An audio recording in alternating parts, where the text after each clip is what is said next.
All right, guys, what we got here is a 1999 Honda XR200. This is a project that's been going on for probably 2 years, 2.5 years. I bought this bike. It didn't have an engine in it. It came with two blown up engines. I guess they weren't blown up, they were just run out of oil, so they're just, all the parts were just worn out and melted down kind of. Pistons were seized, so yeah, they're blown up. So I had this, and the original plan was to get one of those motors working, or use both of them to kind of get one going, but they were both just melted down, run out of oil. So after looking around, I found out you can buy a Lifan Chinese XR200 motor that'll drop right into this frame. All the mounts line up and everything. So I've seen it there on eBay for a while. I didn't get it at first. It was like, I think $4.99 when I first started looking, and then I'm not sure what happened. They were off eBay for the longest time, almost like a year. You couldn't get one, and then they started popping up again. But this time they were $6.99.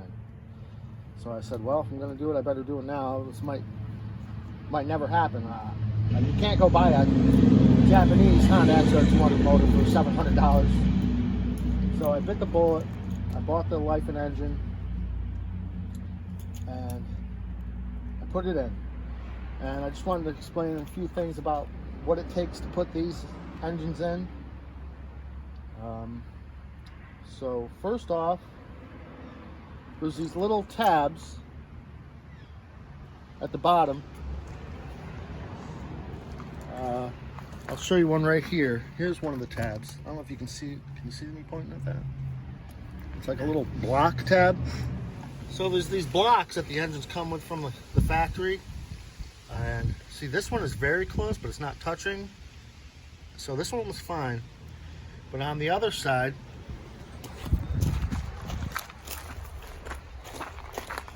you see one, I think it's right here, right below that gear shifter. It had to be ground down, or else it was going to hit the frame.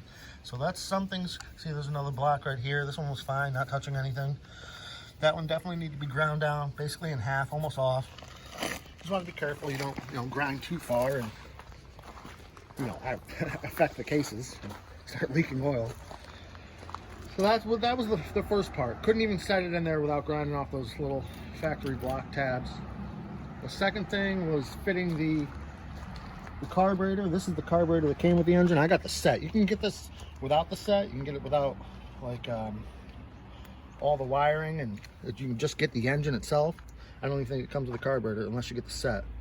But I got the set, and to make this fit with the factory airbox, the intake boot that it comes with, the intake manifold boot it comes with, won't fit. It'll send the carburetor kind of into this frame around. So I had to use the original one from the old engines I had, and then this carburetor that came with it fit right up. Obviously, you're going to have to use your old exhaust pipe, the flanges, and the gasket from your old engine. It doesn't come with this. And this is the kill switch. It's not hooked up yet. I'll just put it there. You gotta, I found the wiring online. It's a simple fix. You just gotta hook it up. I think it grounds out the CDI. So I just have to hook that up.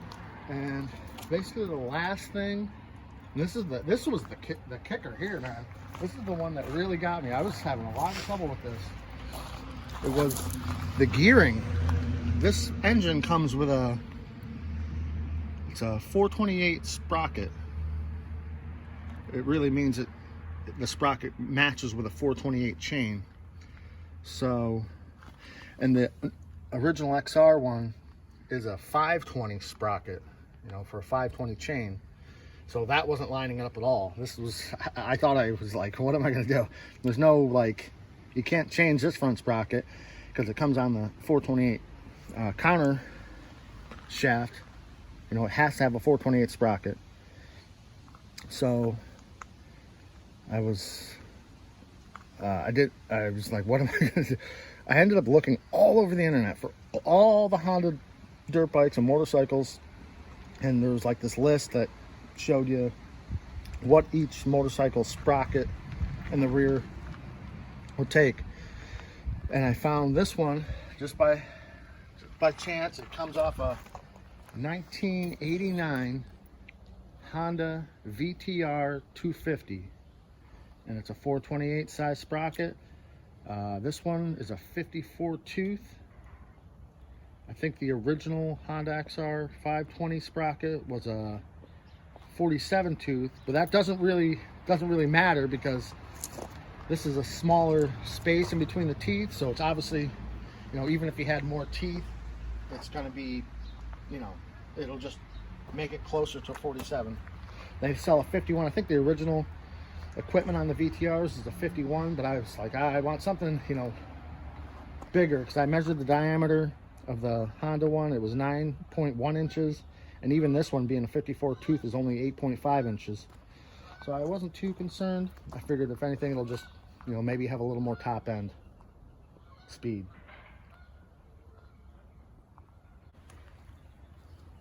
So here we go. The whole setup comes with an electric start, so you can put a battery on this. It even comes with the wiring, so you can hook up a headlight when you get the set. I just kept it kind of original to the Honda XR. This model, I mean, some Hondas XRs come with a headlight. I didn't do that. Here, let's fire it up.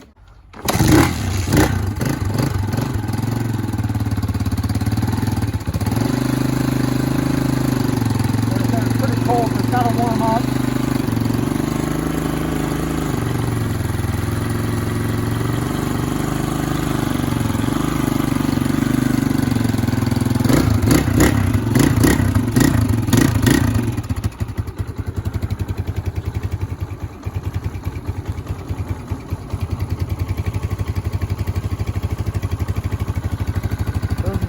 Runs real smooth, real quiet, and I got the exhaust fully hooked up. Still got the baffle in the back. It's not some janky friggin' rigged up thing that's super loud and annoying. Yeah,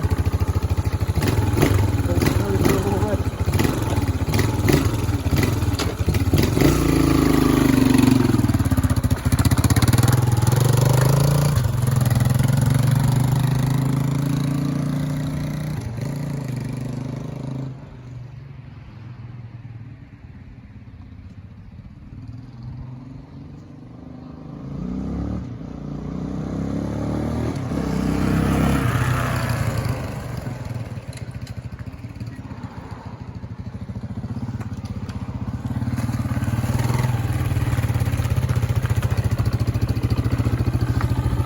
The Ripper, guys.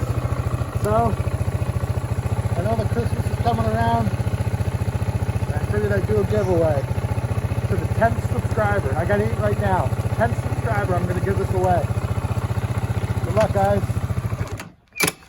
All right, guys, so this is the Honda XR200 1999 model with a brand new Lifan 200cc.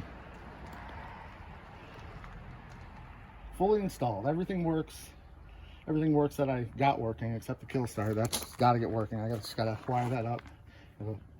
Check out the wiring diagram one more time. Take off the seat, take off the tank, get to the wires, hook them up. That's it. All right, guys. Good luck with the giveaway, and thanks for watching.